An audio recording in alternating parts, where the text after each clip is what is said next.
जय माता दी। नमस्कार दोस्तों, डेली धमाका यूट्यूब चैनल की तरफ से समस्त देशवासियों को गोवर्धन पूजा की हार्दिक शुभकामनाएं। आज गोवर्धन की पूजा है। आइए मैं आपके साथ साझा करती हूँ कि गोवर्धन की पूजा मैंने किस तरह से की और इसकी कथा क्या है। ये देखिए, गोवर्धन पूजा की कथा होने जा रही है। सबसे पहले मैंने ये दिया जलाया हुआ है। ये देखिए, हमने दिया जला दिया है। दिया जब प्रज्वलित हो गया है उसके बाद गंगा जल में जल मिला करके गोवर्धन जी को इस तरह से आचमन करना चाहिए। और यहाँ पर जो गौरी मंगला हैं उनका सर्व मंगलम मांगल्ये शिवे सर्वार्थ साधिके शरण्ये त्र्यंबके गौरी नारायणी नमस्तुते, इस तरह से नारायणी नमस्तुते करके फिर हमने यहाँ पर सिंदूर लगाया है। ये सबसे पहले माता रानी के गौर पे सिंदूर चढ़ाना चाहिए। सिंदूर मैंने 5 बार लगा दिया है। उसके बाद गोवर्धन के चारों तरफ सिंदूर लगाया गया, जो गोवर्धन की तस्वीर बनी हुई है। और ये हमने इस तरह से गोवर्धन की पूजा शुरू कर दी है। और इधर इनका चुगलखोर बैठा हुआ है। जो चुगलखोर एक बैठाया जाता है, यानी ध्यान देने के लिए कि कहाँ पर क्या है क्या नहीं है। और ये गोवर्धन महाराज हमारे बने हुए हैं।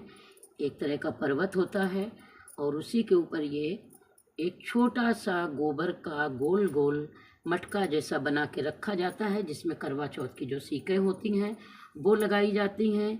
और इसमें तुलसी का पौधा बनाया जाता है, इसमें गाय भैंस बनाई जाती हैं। ज़्यादा तो मुझे नहीं आता, लेकिन मैंने फिर भी कोशिश की है बनाने की। और सूर्य और चंद्रमा बनाए जाते हैं। इस तरह से काफ़ी चीज़ें यहाँ पर बनती हैं और शुरू से मैं इसी तरह से बना रही हूँ। लेकिन अब ज़्यादा बनाना हमें नहीं आता है। तो इसके बाद मैंने यहाँ पर धूप बत्ती जलाई है। धूप बत्ती जला करके मैंने, ये देखिए धूप बत्ती हमारी जली हुई है।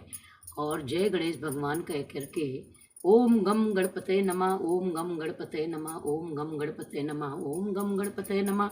किसी पूजा का आह्वान गणपति जी से किया जाता है। उसके बाद हमने यहाँ पर फूल अर्पित कर दिए हैं। लोग कहते हैं कि गेंदा पूरा कभी फूल नहीं चढ़ाना चाहिए, उसको तोड़ के ही चढ़ाना चाहिए। तो मैं गेंदा तोड़ कर ही चढ़ाती हूँ। और यहाँ पर जहाँ गौर माता हमारी रखी हैं वहाँ पर भी पूजा करनी चाहिए और वहाँ भी फूल चढ़ाना चाहिए।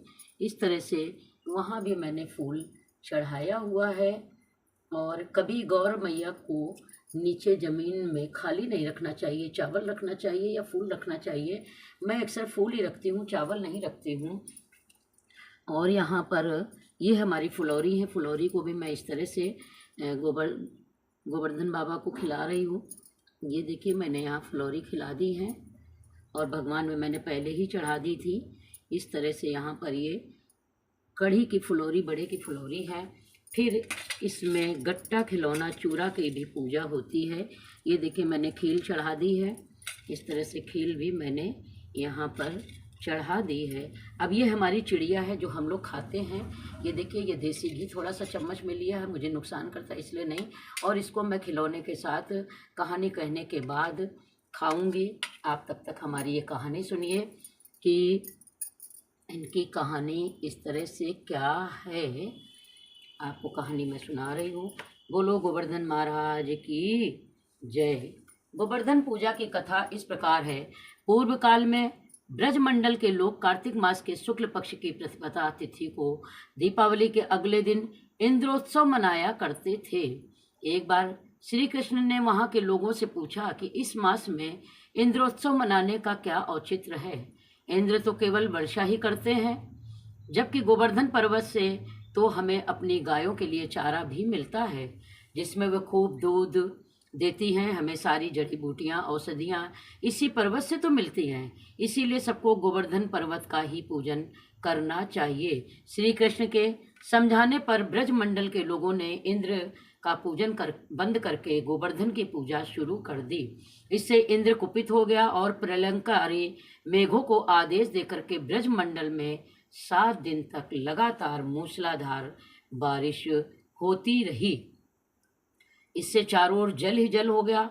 जब ब्रजमंडल के लोग बचाव के लिए इधर उधर भागने लगे तो श्री कृष्ण ने कहा कि सब लोग गोवर्धन की तराई में आ जाओ।